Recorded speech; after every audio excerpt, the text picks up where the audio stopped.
Mark, I want you to meet Julie Ream. Mark Davis. And Mark Davis is the master in charge of our House of Illusions, or what do we call it? A haunted mansion. Haunted mansion and supernatural. What is, tell her about this thing here, will you, Mark? Well, this is our elongating, stretching room. And in this room, we also have some stretching portraits. Pull them down. You should see what happens when the room gets longer. You get this full-size portrait. I'll come right over here and I'll show you where you're going to meet the ghosts. This is a little scale model now of the Disneyland area. You've seen this many times, but we haven't got the ghosts in there yet. But we're out collecting the ghosts. We're going to bring ghosts from all over the world.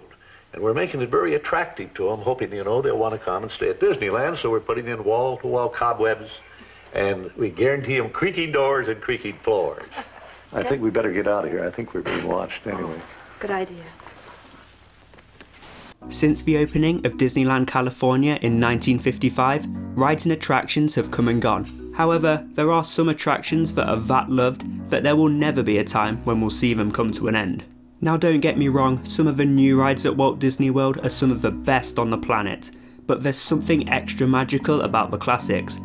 And when I say classics, I mean the rides that have been open for over a century.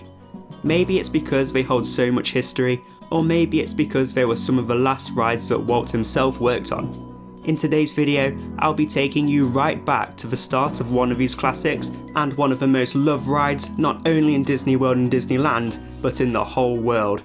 Today, I'll be covering the complete history of the Haunted Mansion.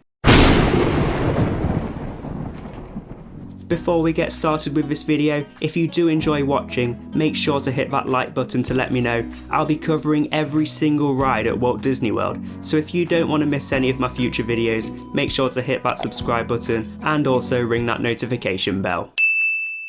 The Haunted Mansion goes back way before Disneyland California opened in 1955. The ride goes back to when Walt hired his first ever Disney Imagineers. In fact, the first known design for Disneyland included the ride. Walt and his Imagineers designed an old house-themed attraction that would sit just to the right off Main Street. Although Walt wanted Disneyland to be a park full of fantasy, princes and princesses, the idea came up of introducing a ghost house to the park. Just like Pirates of the Caribbean, which we discussed in a previous video, Walt originally wanted this attraction to be a walkthrough. Although it's said that the story may have been similar to what we see today, the attraction would have maids and butlers acting as guides, who would take you through the haunted house and tell you a story about a haunted bride and a spooky sea captain. Due to the Imagineers wanting to increase the capacity of the ride, the walkthrough idea was scrapped, and the ride was introduced. This ride would be an omnimover system, which is still used on the ride today and featured on some of the other rides across the parks too. The original Haunted Mansion would be situated in New Orleans Square at Disneyland California. Therefore, when designing the house itself, it had to match with the New Orleans theme. The first design of the Haunted Mansion was made to look run down and old. However, Walt didn't like the idea of having a rundown building in his park, and therefore, it was decided that the house would look the complete opposite and look well maintained. Walt visited the Winchester Mystery House in California for inspiration and was impressed by the huge mansion that was full of stairs that lead to nowhere and secret doors and oddities. For the story of the ride, Imagineers were unsure whether the ride should be scary or not. Although the attraction is full of ghosts and all things spooky, it's still Disney. Therefore, the ideas were combined and a dark story with silly gags and characters was created. Imagineers then decided that the ride didn't need an official backstory. All guests needed to know that they were stepping inside a mansion, which was haunted. Along with that, the story doesn't have an end either, leaving it up to the guests to make their own conclusion. The exterior to the ride was complete in 1963. However, for a whole year between 1964 and 1965, the mansion sat unused. This was due to the New York World's Fair, which Imagineers were putting their main focus on. Following Walt's death in 1966, a year later, Imagineers decided to go back and start working again on the attraction. The New York World's Fair was a huge step for Disney Imagineering. The fair included some incredible animatronics, which the Imagineers wanted to use in the ride. The Haunted Mansion would also use some amazing special effects that no one had ever seen before. including a see-through ghost and also the famous Hatbox Ghost, where the ghost's head would disappear and then reappear in the hat box he was holding. If you've been on the ride, you'll know it doesn't start when you hop in your Doom Buggy. It starts in the pre-show. In this pre-show, you stand in a room where your chilling ghost host's voice begins talking to you. As he speaks, the walls begin to stretch upwards and the paintings on the walls reveal the fates of the previous guests.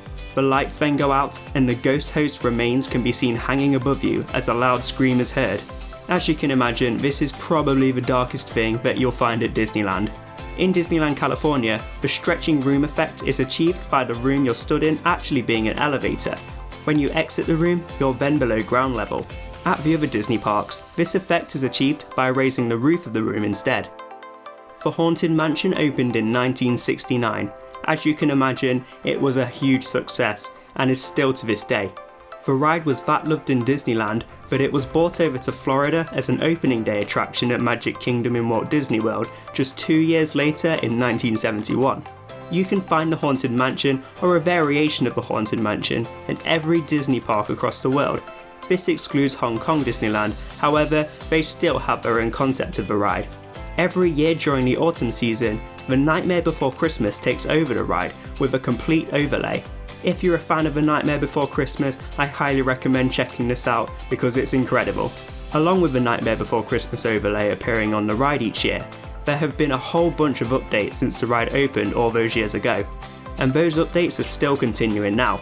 In fact, at the time of recording this, the Haunted Mansion in Disneyland California is undergoing a huge refurbishment, including improved lighting and adjustments to the exterior. So now we know the complete history of how the Haunted Mansion came about and ended up in Walt Disney World, let's hop on a Doom Buggy and take a spooky tour through the ride itself.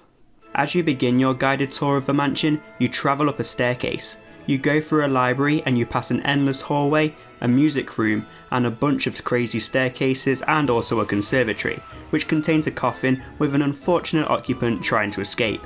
You then travel down a corridor of doors where eventually you come across a grandfather clock, which strikes 13 as a spooky hand passes by.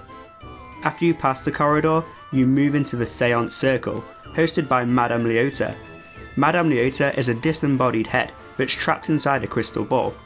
After you've encountered Madame Leota, you head up another flight of stairs to the balcony that's overlooking a ballroom.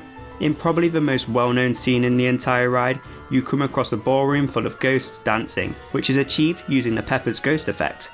After you've exited the ballroom, you enter the attic, and in the attic you can find portraits of Constance Hatchaway, who is known as the bride who just loves decapitating her husbands. This scene features some incredible effects. In this scene, wedding gifts can be found stacked throughout the attic, along with the portraits. In each portrait, Constance can be seen with each husband. The heads of each husband slowly disappear and reappear again. Towards the exit, the bride can be found. This effect uses a digital video projection inside of a mannequin. A hatchet then appears and disappears in her hands. Finally, you enter the graveyard. You pass a caretaker and his dog before fully entering the spooky graveyard. You come across a band of musicians and other spooky ghosts enjoying the swinging wake. You can also see a skeleton wolf howling at the sky in the background. You then enter the crypt, where you are warned of hitchhiking ghosts. You're told that you have been selected to fill the quota of 1,000 haunts, and you will be haunted until you return, and once the lap bar is raised, a ghost will follow you home. Finally, you pass a set of mirrors, where a ghost can be seen sitting right next to you in your Doom Buggy. After you exit your Doom Buggy, you pass through the rest of the crypt, where a ghost hostess invites you back, but she also reminds you to bring a death certificate when you do decide to come back. The Haunted Mansion celebrates its 51st anniversary at Disneyland California this year. It is truly a classic, and although it's now over half a century old, with the amount of updates and new effects being added, it will never be outdated. I'm sure as the years go on, we'll be seeing more new effects that the incredible Disney Imagineering team create be added to the attraction, and I for one can't wait to see what the future holds. Is the Haunted Mansion your favourite ride at the Disney parks, or is it a little bit too spooky for you? Let me know down in the comments below. And on that note, that's the end of the video. I really hope you enjoyed learning a little bit more about this legendary attraction. I'm covering every single ride at Disney World, so make sure you subscribe and ring that notification bell so you don't miss a thing.